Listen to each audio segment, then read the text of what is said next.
Hi, I'm Austin Eartham. And I'm Taylor Patton. Welcome to the Kitchen Table Podcast. We're to motivate, educate, and relate to you guys, sharing our stories, helping you get 1% better in all areas of your life. Welcome to episode number 68. I always forget the episode. 68, I think. Yes. Appreciate you guys tuning in. We've had a heck of a night already trying to get going here. Long story short is, Mike may or may not work, but we got a backup one on the computer, so we're good to go. So if you can't hear us, sorry, we'll just delete the episode. So Yeah. it's probably gonna be our best one given our life. Probably the best episode ever, and nobody can hear it. Anyways, I just feel like we always got technical difficulties going on. Wouldn't It's be just the a part of life. wouldn't be the podcast without any sort of tech issues. But TBD, tune in next week to see if our mic works, because we're tired of dealing with it for this week. So we'll catch you guys next week on that one. Anyways, news this week. Anything going on? We're into the boring stage of everything. I feel like Super Bowl is done. Nothing coming up. I've been watching some great stuff on Netflix though. I mean, we got March Madness coming up. Yeah, in sports world. 2 weeks away. Nothing's happening anywhere. I pulled the trigger. I bought an ice tub. Nice. So it's coming. It's pre-ordered. So it's coming. It ships March 10th. So I guess an early birthday present to me, I guess. But yeah, so it's like a nice little portable one that I'll be able to take and move. So I'll tell you how that goes. I'm taking cold showers on Sundays now. I told you that. Yeah, you did tell me that. I usually forget, but then I have to make it up on Monday. So, although today or this past week I didn't do it because I forgot, and then I remembered, and I was already halfway through the shower, so I was like, I got things to do. So, long story short is I just pansy and didn't do it. I did forget, but then I was like, I should do it. Then I was like, nah, not gonna. So I need to put a note on the shower that says cold tub today. I literally always forget on Sundays. But that's what I did in college, was on Sundays I would do it. Yeah. Tough. Anyways, it does I've been watching, so Steph and I watched this thing on Netflix. And this isn't really news, we're just kind of jumping in here. Human Playground is what it's called. So it's these crazy sports that people do or tribes do in the world today still. And one of them, this girl goes on, I don't know, I think it's Upper Norway. She goes to Upper Norway and cuts a triangle, a big triangle in the ice, and she dives underwater in obviously negative degree, upper surface water. Goes underneath at 0 degrees, and all she has on is her bikini and fins, flippers. And she goes in for 30 seconds to a minute. She gets out and puts this robe on, and that's it. And then she has to essentially people have to warm her up, and she has to work on breathing. So she does the Wim Hof method, who I now follow on Instagram, proud follower on Instagram of Wim Hof now.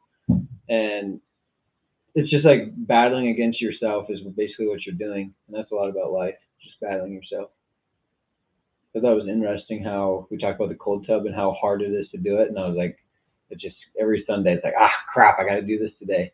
When you do it, you're like, I did it, all those endorphins are released. It feels good.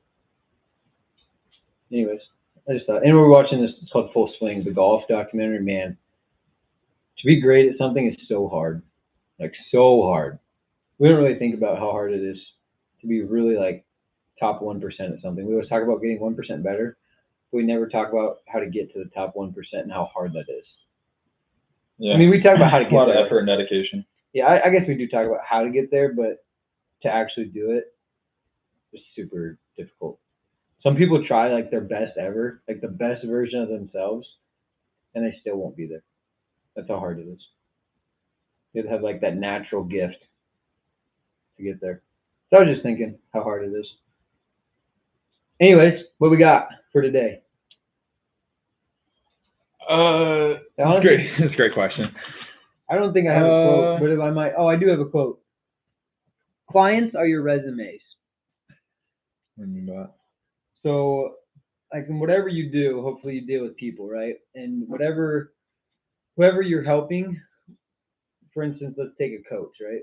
Your client is your people you are coaching, whether that's kids or professional athletes, whether it's band, whether it's athletics, whether it's a business, whatever they turn out to be, as you, the boss, to employees, whatever they turn out to be is your resume. Hey, here's what I've done. These guys started here. Now look at them, type of deal. So your clients are your resumes. One thing I heard this week. Actually, I was in a job interview with like this personal training job. Really? Yeah, and she said that, and I was like, oh, that's actually like pretty true. Makes sense. Anyways, that's what I got. What do you think? You think that's true? Yeah. What's called again? Your clients are your resume. Clients are your resume. I mean, yes and no. I that's a good quote if it applies. Obviously, if it doesn't apply, let it fly. How does it not apply? What do you mean? What would be a situation to have it not apply, I guess?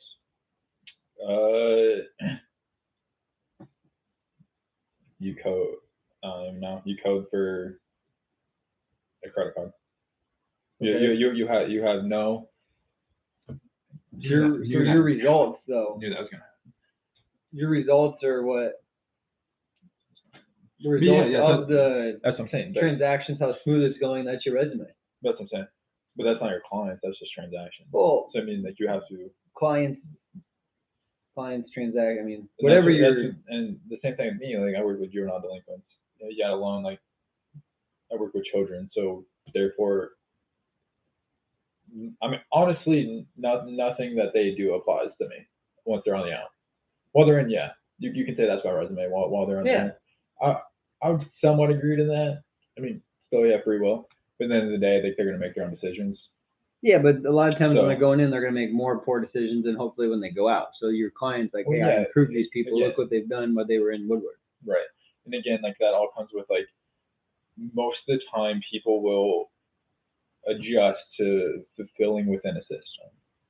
So most of the time, like people adjust to certain situations and certain like same thing. Like if you move to Thailand, like yeah, the first 2 weeks are out of pocket and you don't know what's going on, but after that, you generally adjust and you get accustomed to the way things are ran. Same thing at Woodward.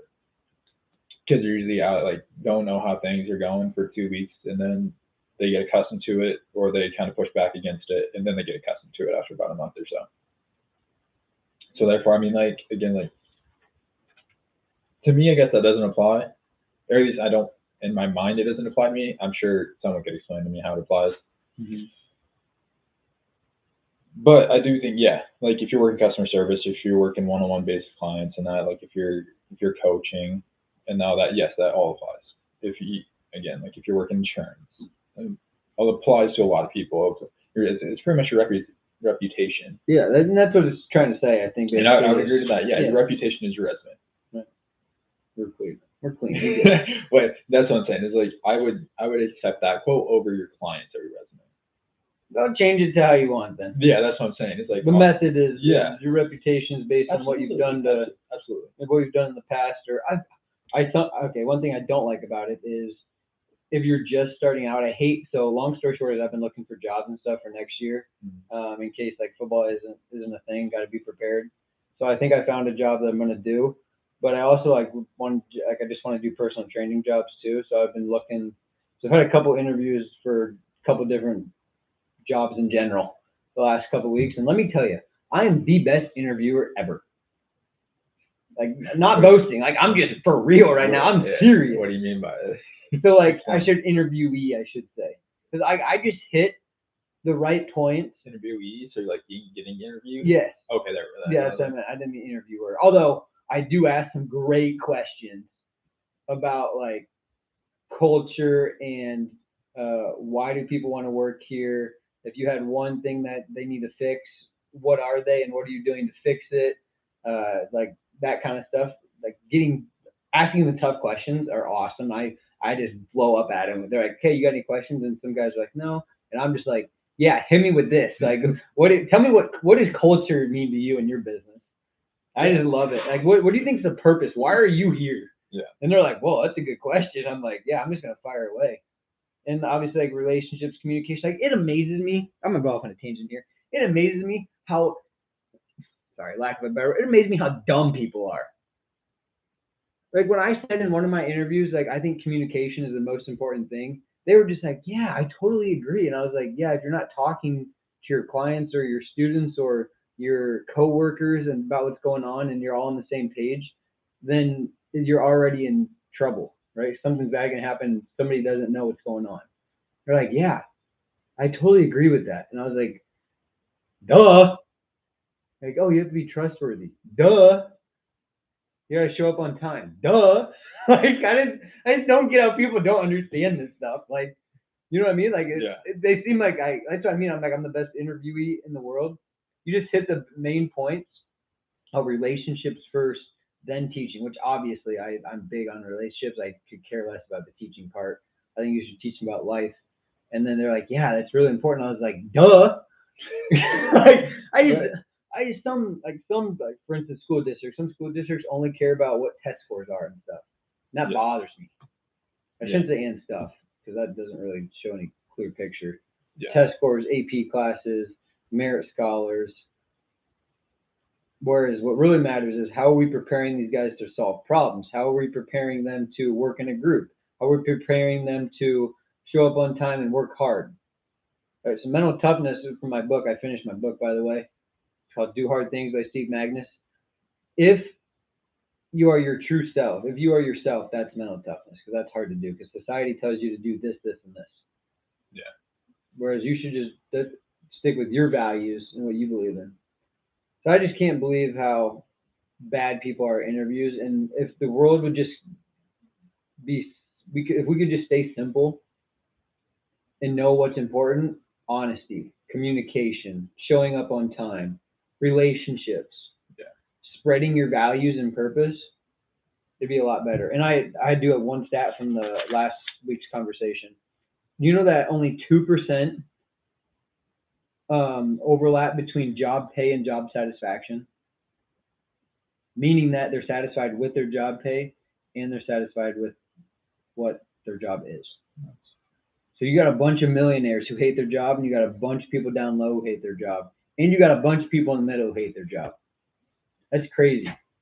2%. Right. Anyway. Which is interesting. Again, like it's all taken in relative perspective and that. But if you hate your job and all that much, change it, switch it. Oh, totally agree. And I think take it within it. Take it within yourself. Like I mean, you're worth more than your job or what you're paid. Like if you want to try something or do something, go do it. Yeah, I think. I know that. Scared. That's what I'm saying. Like, let me finish the sentence out here. I'm just saying, it's hard for some people who got to provide on the family. Absolutely. We're young and dumb. We got nothing to worry about. Absolutely. But at the same time, then what do you? Okay, so wait, then when's going to be the right time? Right? Yeah, exactly. So then you're just going to live your whole life hating a job, getting paid what you don't think you deserve, and that's you're going to live your whole life miserable. You get one child that's that boy that we know of. Yeah. So at what point do you just get fed up with it and actually go out and try stuff and do stuff and continue to push yourself to see what you can and do and be about? Yeah, I agree. And whether you live a private life or one you just want to be on social media for, like at the end of the day, like live for you. Don't live for a paycheck. Don't live for someone else's values or someone else's worth. Define yourself. Don't let others define you. I like it. I also think that. Sorry, I lost my train of thought. I'm ready to go now. Keep going. You got it. You keep going. I'll think of it.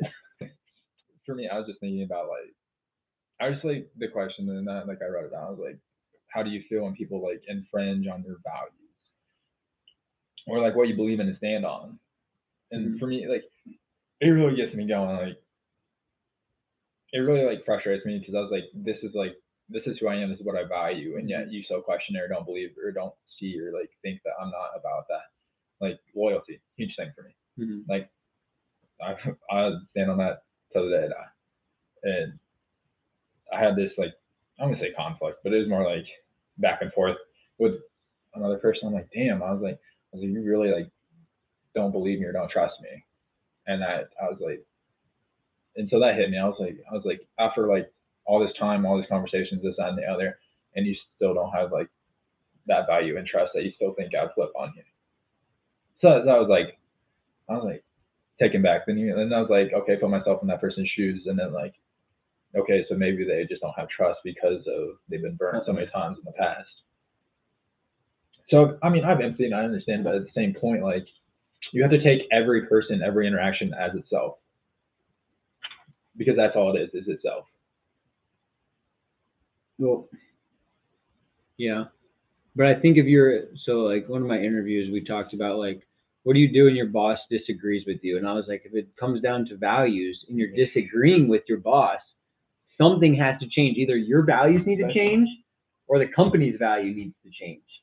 Right? Like you need to, and that starts with communication. Like you got to go to have those tough conversations. Hey, boss, I feel like this happened, and I don't like this because.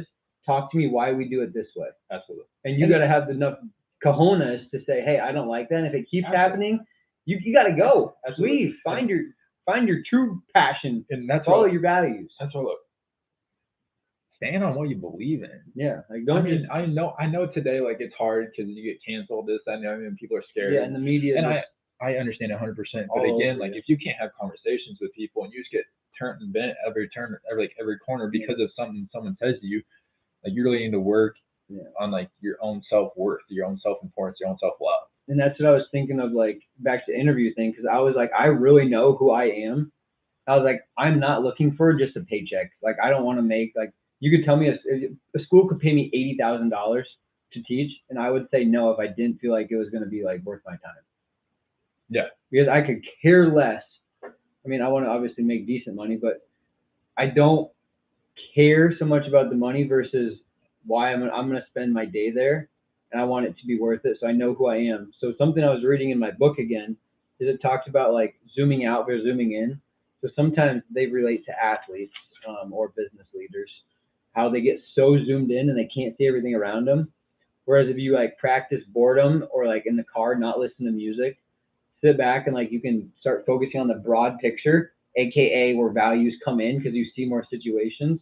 That it's super important to be able to do both so that you can reflect properly on, I guess, multiple levels, right? So if you're locked into an assignment, I got to get this done today. I got to focus on this kid today. Then you're locked in on them, just that relationship. But then afterwards, okay, I help that kid. How can I do that for 30 others? Mm-hmm. I help my colleague. How can I do that for 30 others and not always have this tunnel vision about what's going on? So I think having like that in the workplace and knowing your values, both on like a process daily level and like an overall generally like, okay, I stand for this no matter what, like not even given the situation, like this is where I'm going to be. And if you don't agree with me, we gotta talk through it, you know? Yeah, absolutely. Which is crazy because that's what I'm going through right now. That right before this episode started, and that like I'm in a thread with like coworkers and all that, and I'm like, this never. I was never part of this conversation. Never happened. And again, like people are like gaslighting me, like, oh, we had this conversation, like talk about. I was like, no, we haven't. And so like this is a conversation like you have to talk through and work through and follow up on. And that like don't be afraid to. I think we always assume something too. Yeah, absolutely. And don't be afraid like to state your worth. Oh yeah. And that like don't be walked all over. Like and not only in your work, but also like in your real life and in personal life, like in like out in the everyday world. And to me, again, I don't know why it's such a. I keep saying this to people and they keep looking at me like I'm an idiot. You have to take care of yourself. You have to know your worth. You have to understand yourself. You have to practice what you preach before you can do anything consistently for somebody else, in my opinion. Yeah. Like if you, I don't care. Like, yeah, people say, oh, I do this for people. Yeah, but do you do it because you're afraid to look in your own heart and figure yourself out? Because nobody can genuinely, let's say I spend 40 hours a week genuinely helping somebody else. And it doesn't do anything for me. Yeah. That is not how humans work. That person has to know themselves, feel comfortable with themselves in order to help somebody else that much. Yeah. I don't care how you literally, you can say it all you want. There's no way you can actually feel that inside you without first knowing yourself. Mm-hmm. That's why as we get older, we are less and less selfish because we know ourselves that much more and we have that much more experience in life. So it's much easier to devote time to others. I just thought about that on the spot, and that was really good in my opinion. Yeah, absolutely. What's one way you want to grow this year? Well, what category? Because I got all sorts of stuff, you know, like you talking just from a humanistic. I like your word humanistic right now because I really think it boils down to like figuring ourselves out and purpose. And I think Yeah. there's like goals, like I have business goals, I have workout goals, I have relationship goals, like all that kind of stuff. In the end, somebody put a thing on Facebook the other day. My old strength coach, shout out to Tremaine, he's the man. Kind of mad he didn't comment back on it though. And he put this thing on Facebook and said, "The last year of your life was a book title. What would you title it?" And I said, "Continuing growth" or "Continual growth." So what I really want to get done this year is I don't want to find a stopping point to a section of growth, Yeah. but I want to find clarity in that growth for one section of my life, whether that's a job, whether that's workouts. Sure. Like I want continue, like it's kind of vague, I know, but I don't know the answer, but I want to figure out like, so for instance, a story here is in the high school, you think you work hard, right? Mm-hmm. You're going to work. I'll use workouts because that's what the example is. So you think you're lifting hard, blah blah blah. You get to college, and you play a Division I sport, and you realize you were not even lifting even close to your potential. Sure, you're growing, but I got so much more done in an hour and a half, 2 hours than I did in high school. Like we're doing double the amount of volume, right? So then I came back to the high school and I said that to all the kids. Like my high school coach was introducing me to some of the kids. And I was like, you can always work harder than you think you are. And now I look at my life, like my workout today, just as hard as it was in college, but I'm getting more out of it because I know how to take care of myself better. So continually growing and learning is super, super important. But I just want to find clarity in something like that. You know what I mean? Because that took me to the next level. I want to go to the next level in something in my life, whatever that might be. And I think the only person who's going to be able to judge that level is me, because nobody else knows the real level you're at. Yeah, absolutely. But I think a lot. You can also like, it's within you, but also I think receiving feedback and understanding. Yeah, and I think yeah, it's another thing in the interview. Sorry to cut you off, but I think the feedback, you need to ask for that feedback and get it. Yeah. But also know, so my wife and I were talking today about one professor who like sucks. Nobody likes her apparently.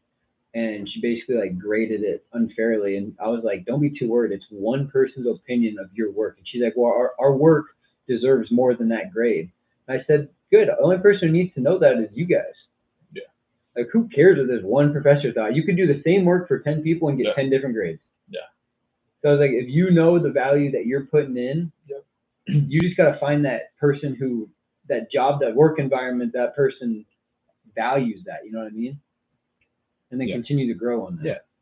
And that's, I'd say, the curse and the great thing about life is like people are going to value you differently every single day. Yeah. So might as well be yourself.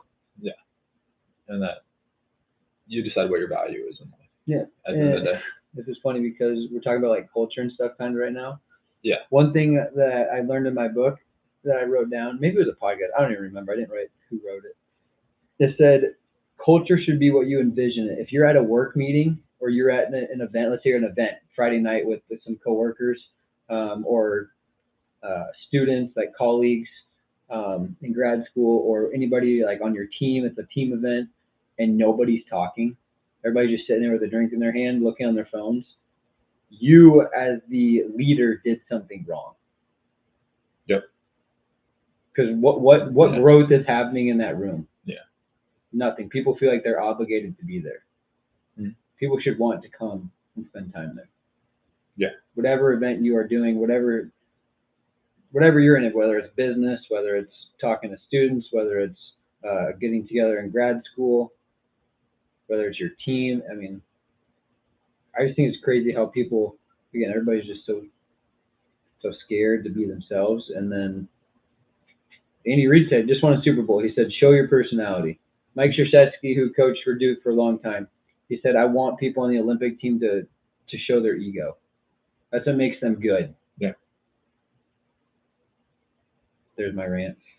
Anyways, what are you trying to do for? What was the question you asked? A goal for the. I for said, the year? how do you want to grow this year? Yeah. So I gave you a long-winded answer. So talk to me. Yeah.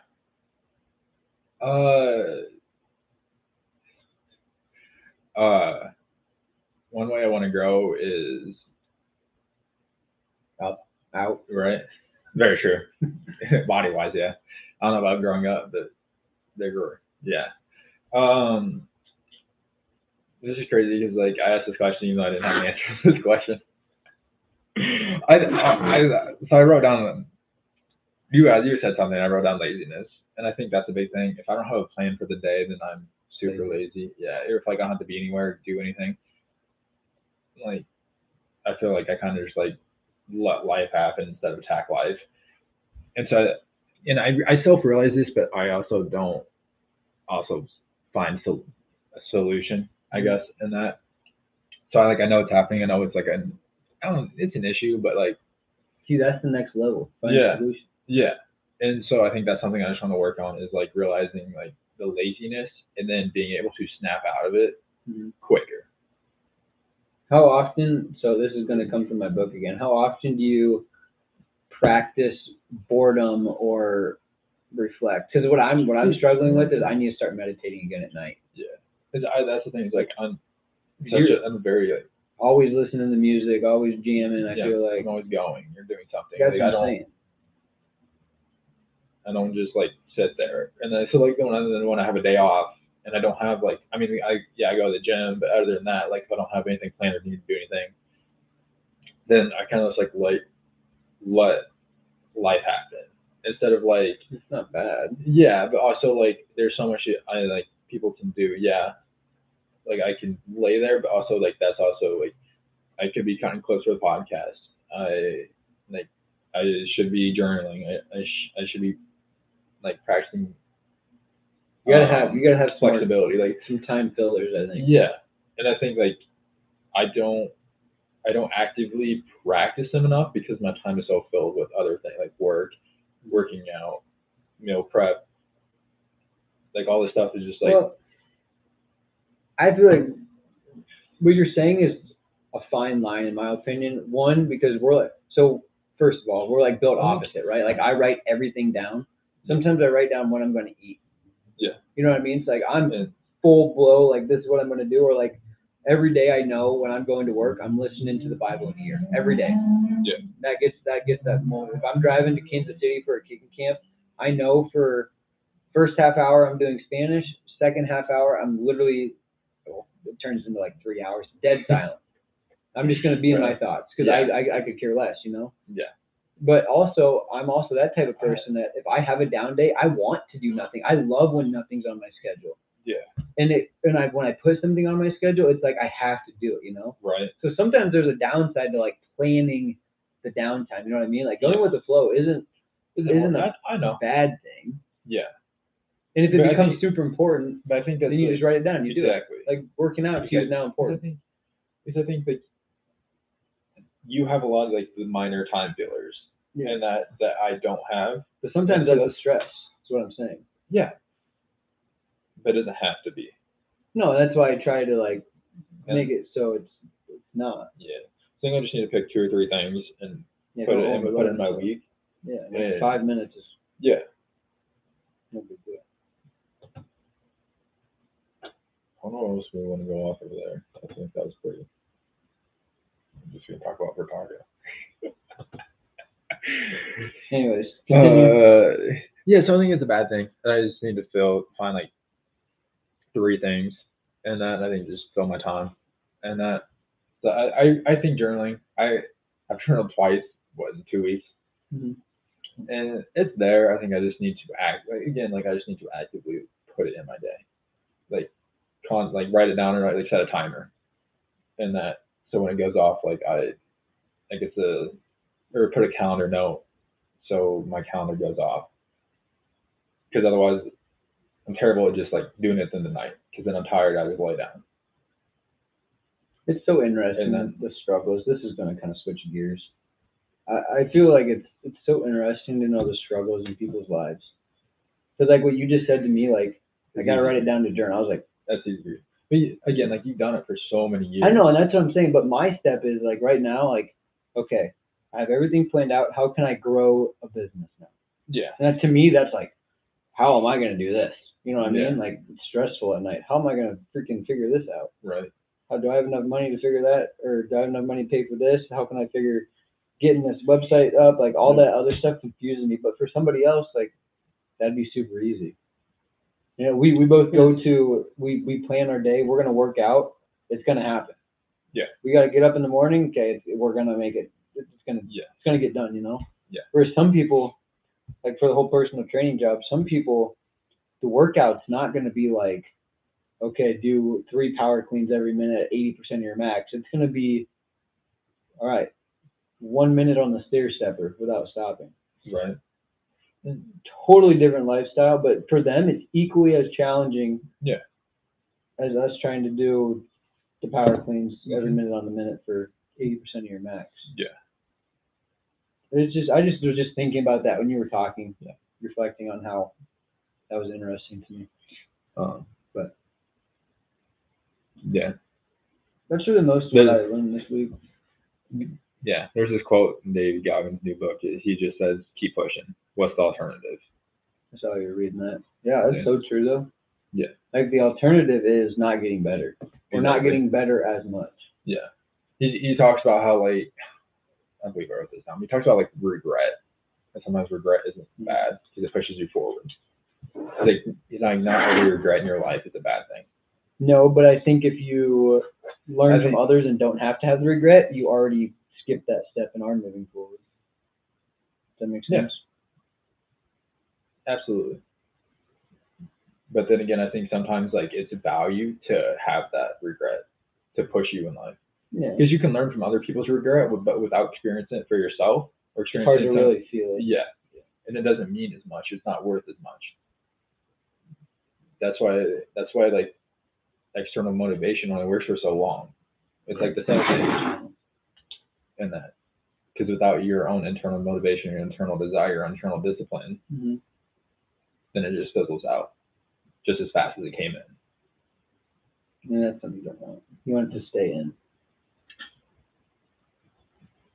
That's good. Yeah. Do you like his new book? Have you been reading it? Yeah. About halfway through. I'm trying to finish it in the next 8 days. So we gotta read like 18 pages a day. I like That's pretty cool. I really like. I've been doing a lot of Savage. Like, remember the thing I sent you in the group chat that said like Savage, how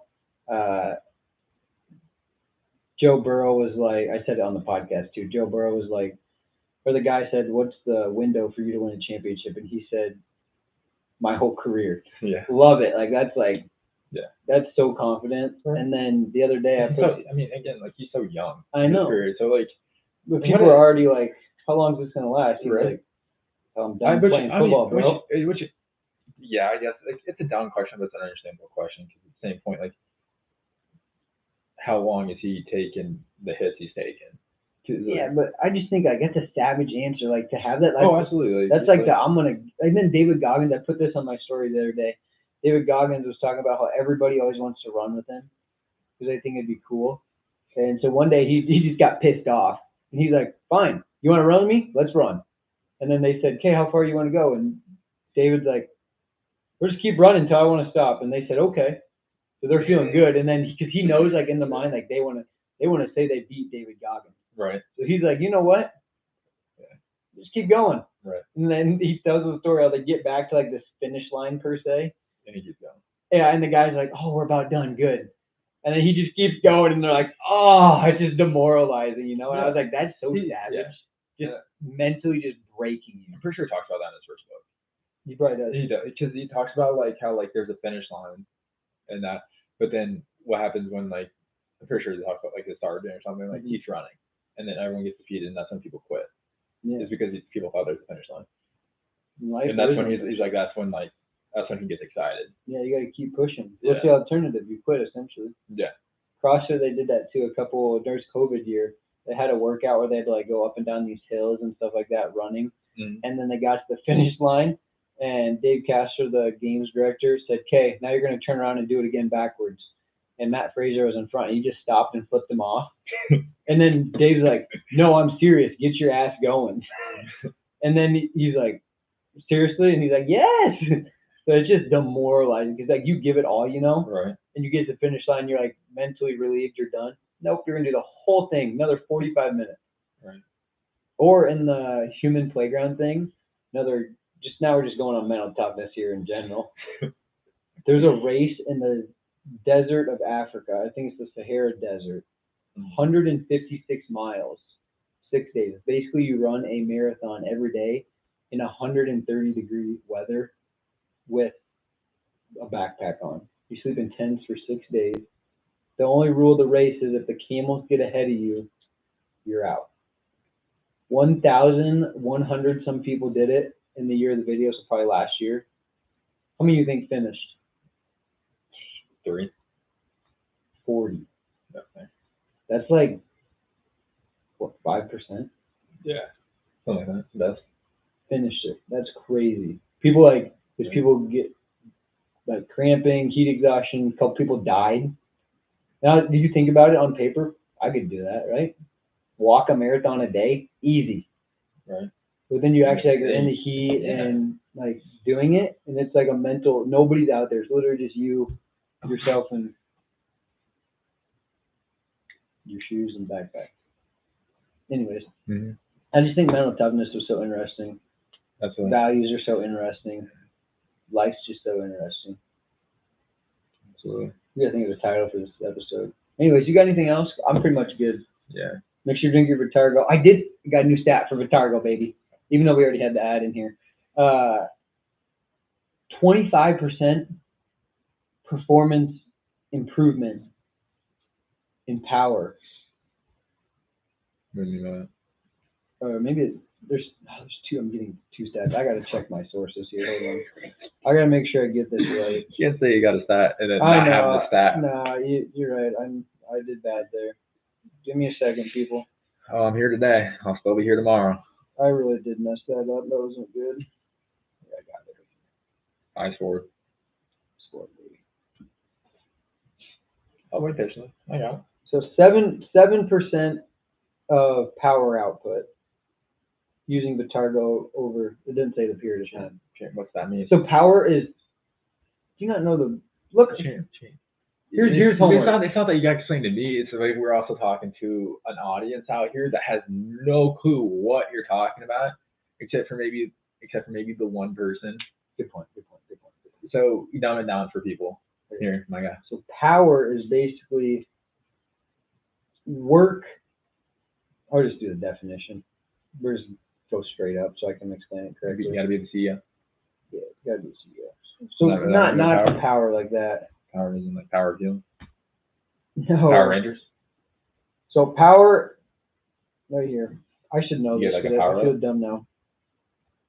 So You kind of look dumb right now. Hey, remember, it's kind of crazy how the world goes around and karma hits you in the face. Because you just talk about being dumb. Yep, I did come back and bite me. You're right. Power is basically work. There we go. Work over time. Okay, so amount of work. So if you're doing a power clean, the more weight you get the power clean up in the least amount of time. That's power. How many watts you're producing. Okay, so your power output, you're going to be able to squat more quicker. I'm ready for it. So instead of doing 355 for 5, you're going to do 405 for 5 in the same amount of time, same rest. Okay, that's awesome. So power output, and then endurance-wise, 25% better possibly. Yeah. Anyways, I just messed that whole episode up. So hopefully they can't understand it, you know? Just kidding. We hope you guys can. Thanks for tuning in. We'll catch you guys for 1440. Love you. Bye.